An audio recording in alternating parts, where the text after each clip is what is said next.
پیسہ بہت تھا لیکن معاملہ یہ تھا کہ سود پر پیسہ، سود کا کاروبار، لوگوں کو سود دینا، لوگوں سے سود لینا، یہ کاروبار چلتا تھا۔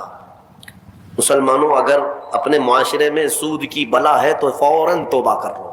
میرے آقا صلی اللہ علیہ وسلم کا فرمان عالی شان ہے، جس نے سود کا ایک لقمہ کھایا وہ گناہ اتنا بڑا ہے کہ جیسے کہ کعبے کے سامنے اس نے اپنی ماں سے زنا کیا۔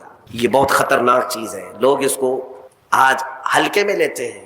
پیسہ ڈبل کرنے والا سسٹم مسلمانوں کو بہت جلدی پسند آتا ہے۔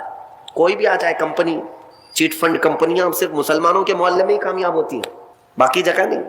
لاکھ روپے دو اور تم گھر میں نواب صاحب بیٹھے رہو، ہر مہینہ 10-10 ہزار آتا رہے، یہ پتہ ہی نہیں کہ کس طرح سے آتا ہے۔ تمہارے گھر میں آنے والا ایک لقمہ بھی تمہاری تحقیق کے بغیر نہیں آنا چاہیے، تم مسلمان ہو۔ ایک سکہ بھی تمہارے گھر میں بغیر تحقیق کا نہیں آنا چاہیے۔ اگر مشکوک، یعنی جس میں شک ہے، حرام کی بات نہیں کر رہا ہوں، حرام تو بڑی بات ہے، جس مال میں شک ہے اس مشکوک مال کا بھی ایک لقمہ کھا لیا تو اولاد بگڑ جاتی ہے۔ بزرگوں نے فرمایا اولاد بدتمیز پیدا ہوگی، بد اخلاق ہو جائے گی، کردار سے عاری ہو جائے گی، اس کا خیال رکھو۔ تو میں عرض یہ کر رہا تھا کہ حبیب اعجمی سود کا کاروبار کرتے رہے۔ ایک دن ایسا ہوا کہ اپنی بیوی سے گوشت لا کر دیا اور کہا کہ پکاؤ۔ بیوی نے کہا لکڑیاں نہیں ہیں۔ کہا کہ میں فلاں کے اوپر میرا سود آتا ہے، سود میں وہ لکڑیاں لے آؤں گا۔ سود میں لکڑیاں بھی، گھر کا آٹا بھی سود میں لا کر کے دیے۔ بیوی نیک تھی، سمجھاتی رہی۔ اس دن دعا کرتی ہے مولا میرے شوہر، میرے سرتاج، میرے رفیق حیات کو ہدایت دے دے۔ جب چولہے پر یہ ہانڈی رکھی گئی، کھانا پک گیا، یعنی سالن پکا، تو اس نے اتارا۔ حبیب اجمی دسترخوان پر تھا، ہانڈی کھولی گئی تو اس میں پکتا ہوا خون تھا، خون کے علاوہ کچھ نہیں۔ حبیب اعجمی نے پوچھا یہ کیا ہے؟ بیوی نے کہا جب لوگوں کا مال سود میں لا کر کے دو گے تو اللہ تعالیٰ تمہیں دنیا میں ہی خون کھلا رہا ہے، آخرت میں کیا عذاب ہوگا۔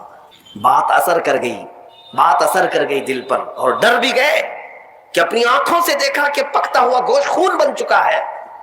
فوراً پورے جسم میں کپ کپی طاری ہو گئی، توبہ کیا، کھڑے ہو گئے۔ گھر سے باہر نکلے تو راستے سے جا رہے تھے، بچے جو کھیل رہے تھے، ایک بچے نے پکار کر کہا اے بچے ہٹو، یہ سود خور آ رہا ہے، اس کی چھاؤں کہیں ہم پر پڑ گئی تو ہم برے ہو جائیں گے۔ بچوں میں بھی یہ بات آ گئی تھی۔ حبیب اجمی کو آج دل پر بات لگی، میرا رب کسی کے لیے ہدایت دیتا ہے تو کچھ ذریعہ بنا دیتا ہے۔ حبیب اجمی اب رونے لگ گئے کہ میں اس قدر خستہ ہوں، اس قدر بدنام ہوں کہ بچے میری چھاؤں سے بھاگ رہے ہیں۔ اب سوچا کہ اب میں سود نہیں لوں گا اور نہ ہی اس کاروبار میں، سب کو چھوڑ دیا۔ لیکن اب مسئلہ یہ تھا کہ بچپن شروع سے کوئی کام کرنے کی عادت نہیں تھی۔ پیسہ دینا ہے، مارکیٹ میں گھما کر کے بڑا کر کے لانا ہے، کام کرنے کی عادت نہیں تھی، فن نہیں تھا، ہنر معلوم نہیں تھا، اب کمائیں تو کیسے کمائیں۔ سوچا کہ اب اس چیز کو چھوڑ دیا ہوں، تو بیوی سے آ کر کے کہا میری رفیق حیات میں نے توبہ کر لیا ہے، میں نے توبہ کر لیا، آج کے بعد سے یہ سود کی طرف میں ہاتھ بھی نہیں بڑھاؤں گا۔ بیوی سجدہ شکر ادا کرتی اور کہتی ہے میرے رفیق، اے میرے زندگی کے ساتھی، اب فکر مت کرنا، میں تم سے کسی چیز کا مطالبہ نہیں کروں گی، آدھی روٹی بھی لاؤ میں صبر کروں گی، آدھی روٹی بھی آئی تو میں صبر کروں گی، اس لیے کہ آپ حلال رزق کی طرف جا رہے ہیں۔ کاش ہماری عورتیں ایسی ہوں جو اپنے شوہر کو سیدھے راستے پر لانے کا سبب بن سکے، ورنہ بہت ساری عورتوں کے مطالبات کی وجہ سے مرد حرام کاریوں میں پڑ گئے۔ تنخواہ تھوڑی سی ہے، عورت کے مطالبے زیادہ ہیں، اس کے مطالبے پورے کر نہیں پا رہا ہے تو حرام کاریوں میں مصروف۔ بہت سارے مردوں کے بگڑنے کی وجہ ان کی عورتیں بنی ہیں، اور جب پورا نہیں کر پاتے اور پیسہ بھی نہیں مل پاتا تو پھر نشے کی عادت لگ جاتی ہے، ٹینشن سے مکتی چاہیے، جو روز عورت مجھے گھر پہ جاتی پریشان کرتی ہے۔ بیوی نے اٹھایا، پوچھا کیا بات ہے، کیوں غش کھا کر گر پڑے؟ ہوش آنے کے بعد کہتے ہیں میری رفیق حیات آج سچ بتاتا ہوں، میں نے کوئی نوکری نہیں کی، میں نکما آدمی، کوئی نوکری نہیں کی، مسجد میں جاتا تھا خالی بیٹھا رہتا تھا، آج ڈر کر کے آ رہا تھا کہ تجھے جواب کیا دوں گا۔ وہ رحمان اس قدر غیرت مند ہے اپنے بندوں پر، اتنا رحیم ہے کہ تیرے سامنے شرمندہ ہونے سے بچانے کے لیے وہ جس کو بھیجا مولا وہ کسی بادشاہ کا سپاہی نہیں، وہ اسی رحمان کا کوئی فرشتہ آیا تھا جس نے کھانا دیا ہے۔ عزیزان گرامی، کہنے کے لیے بہت ساری باتیں ہیں، لیکن میں اتنی بات عرض کرنا چاہتا ہوں، زندگی گناہوں میں گزری، ایک بار توبہ کر کے حبیب اجمی کے آ گئے اور مولا کریم نے اپنے سارے دسترخوان ان کے لیے کشادہ کر دیے.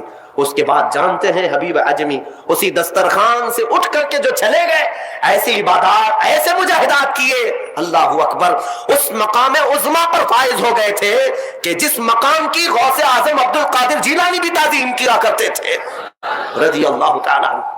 میرے عزیز و حبیب اعجمی اللہ کی بارگاہ میں وہ مقبول تھے کہ حضرت فضیل بن عیاض ایک دن ان کے پیچھے مغرب کی نماز پڑھنے کے لیے آئے.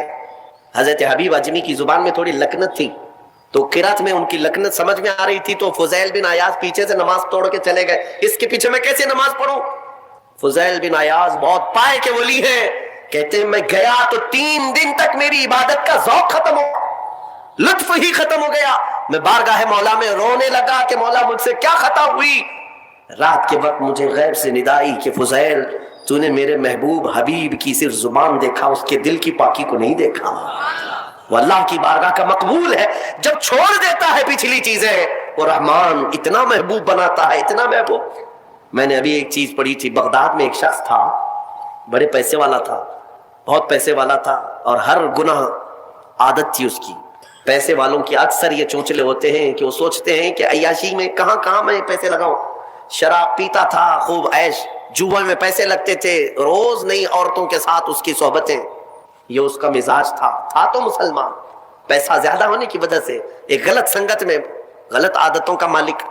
اس شخص کی عادت یہ تھی کہ روز ایک نیا گناہ کرتا تھا اور ڈائری بنایا ہوا تھا, اس میں سب لکھ بھی دیا کرتا تھا, آج میں نے اتنے پیسے کا جوا کھیلا, آج میں یہ فلاں شراب پی ہے, آج میں نے ان لڑکیوں سے زنا کیا ہے, آج میں فلاں جگہ یہ کیا. سب جو کرتوت ہوتے تھے سب ڈائری میں لکھتا تھا, اتنی بڑی ڈائری بھی بن گئی.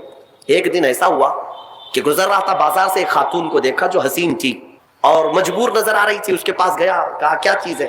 اس نے کہا مجھے مال کی ضرورت ہے. اس نے کہا چل میرے گھر, میری خواہش پوری کر, میں تجھے جتنا چاہیے وہ دے دیتا ہوں. وہ عورت چلی آئی ساتھ میں, وہ عورت آ گئی. جب یہ نوجوان جو بغداد کا بڑا پیسے والا مالدار رات کے وقت اپنے بستر پر آیا اور اس خاتون کو کہا کہ آجا ہم دونوں تنہا ہیں, وہ عورت رات کے وقت سو تو گئی لیکن اس کا پورا جسم پیلا پڑ گیا, اس کا چہرہ پیلا اور ہاتھ پیر کانپنے لگ گئے. یہ نوجوان اٹھ کر کھڑا ہوا, کہا کہ ڈر رہی ہے تو کسی بات سے, تیرے جسم کی یہ زردی کس بات کی. وہ خاتون کہتی ہے نہیں کوئی بات نہیں. پھر اس نے کہا ڈر مت, اس محل میں کوئی نہیں آئے گا میری اجازت کے بغیر, یہ سب پوری میری پراپرٹی ہے, یہ میری شہنشاہیت ہے یہاں پر.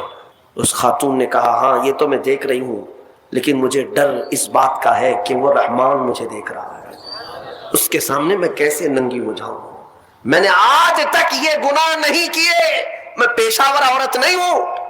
وہ کہتی ہے میں ایک بیوہ عورت ہوں, میرے 3 بچے ہیں, 4 دن سے بھوکے ہیں. میں روز انہیں تسلی دیتی ہوں کہ مجھے بازار میں کچھ کام مل گیا تو میں اجرت لا کر کے تمہیں کھلا دوں گی, مجھے کوئی نوکری نہیں دیتا, اور آج میں مجبوراً بازار میں کھڑی تھی, تو مجھے مل گیا. میں اپنے چھوٹے بچوں کے, یتیم بچوں کی بھوک کو ختم کرنے کے لیے تیرے گھر آ گئی, لیکن جب بستر پر سوئی تو مجھے خوف ہونے لگا کہ میرا رب دیکھ رہا ہے. میں نے آج تک جسم کو ننگا نہیں کیا. وہ ڈری ہوئی عورت تھی, پاکیزہ عورت تھی. جب اس کی زبان سے یہ جملے نکلے تو یہ جو نوجوان تھا, جو گنہگار تھا, وہ کھڑا ہو گیا, کہا اے خاتون اٹھ جا, بستر سے اٹھ جا. اور اس کے بعد کہتا ہے دیکھ میں تجھے بتاؤں میرے پاس کیا کیا ہے. اس زمانے کی جو سواریاں تھیں, گھڑیاں تھیں, سب میرے پاس, بڑا بنگلہ, بڑی جائیدادیں, ہر طرح کے کھانے, سونے چاندی, زیورات, سب میرے پاس. مولا نے مجھے بہت کچھ دیا, لیکن آج تو نے مجھے دل دیا, آج تو نے میرے دل کو جھنجھوڑا. میرے پاس اتنی نعمتیں ہونے کے باوجود میں اب تک ڈرا نہیں اللہ سے, اور تیرے گھر میں کھانے کو ایک لقمہ بھی نہیں, پھر بھی تو اللہ سے ڈر رہی ہے. مجبور ہونے کے باوجود تو ڈر رہی ہے اللہ سے. اس خاتون نے کہا کہ اے نوجوان, مجبور ہو, امیر ہو یا غریب ہو, سب کا بادشاہ وہی ہے, حساب سب سے برابر لے گا.